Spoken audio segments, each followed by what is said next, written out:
السلام علیکم ورحمۃ اللہ۔ وعلیکم السلام ورحمۃ اللہ وبرکاتہ۔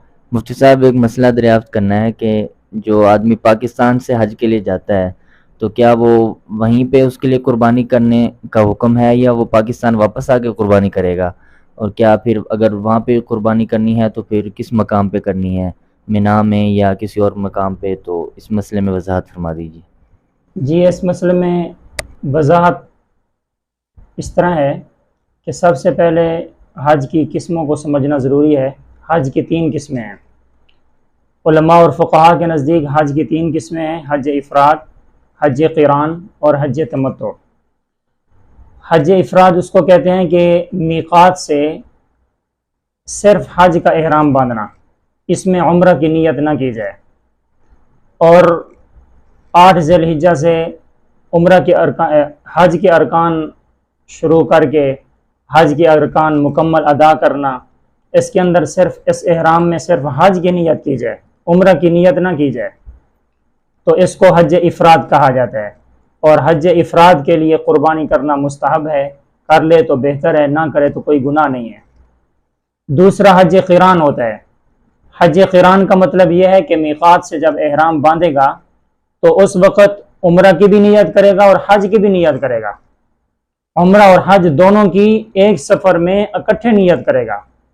تو ایسا آدمی سب سے پہلے اسی احرام کے ساتھ عمرہ ادا کرے گا، عمرہ کے تمام ارکان ادا کرنے کے بعد احرام نہیں کھولے گا، پھر 8 ذی الحجہ کو حج کی نیت کر کے حج کے تمام ارکان ادا کرے گا، یعنی ایک ہی احرام کے ساتھ اس نے عمرہ بھی ادا کیا اور اس نے حج بھی ادا کیا۔ ایک سفر میں ایک احرام کے ساتھ 2 عبادتوں کو اس نے اکٹھا کیا ہے۔ لہٰذا جب اس نے حج قران کیا ہے تو اس آدمی کے اوپر دم شکر واجب ہے، یعنی جو اس نے 2 عبادتیں ایک سفر میں اکٹھے کی ہیں تو اس کے اوپر قربانی کرنا واجب ہے، اور وہ قربانی مینا میں کرے گا۔ اور تیسرے نمبر پہ حج ہے حج تمتع۔ حج تمتع یہ ہے کہ میقات سے، یعنی جہاں سے احرام باندھنا ہے وہاں سے احرام باندھے گا، احرام والی جگہ سے احرام باندھنے کے بعد عمرہ کی نیت کرے گا، عمرہ کے تمام ارکان ادا کرنے کے بعد احرام سے باہر آ جائے گا، حل کروا لے یا قصر کروا لے، احرام ختم کر دے۔ پھر جب حج کے ایام آ جائیں، حج کے دن آ جائیں، 8 ذی الحجہ سے دوبارہ حج کا احرام باندھے اور حج کے تمام ارکان ادا کرے۔ اب یہ آدمی ایسا ہے کہ اس نے ایک سفر میں 2 عبادتیں تو کی ہیں لیکن علیحدہ علیحدہ کی ہیں، پہلے عمرہ ادا کیا ہے، بعد میں حج ادا کیا ہے۔ ایک سفر میں اس نے 2 عبادتیں کی ہیں، اس کو حج تمتع کہا جاتا ہے۔ اور دم تمتع یہ بھی واجب ہے کہ اللہ رب العالمین نے ایک سفر میں اس کو 2 عبادتوں کی سعادت نصیب فرمائی ہے۔ اور یہ دم قران یا دم تمتع یہ صرف اور صرف مینا میں ہی قربانی ہو سکتی ہے، مینا کے علاوہ کہیں بھی قربانی نہیں ہو سکتی۔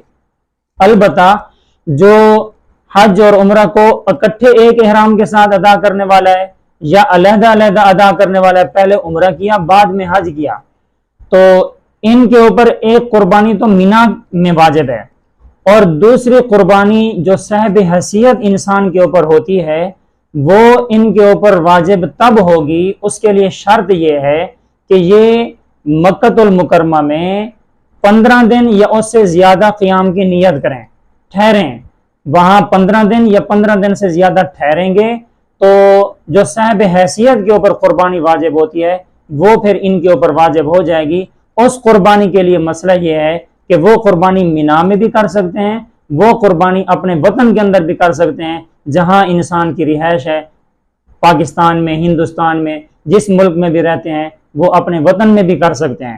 لیکن حج والی جو قربانی ہے جس کو دم قران اور دم تمتع کہا جاتا ہے وہ صرف اور صرف مینا میں کی جائے گی، کسی اور جگہ نہیں کی جائے گی، ورنہ قربانی نہیں ہوگی۔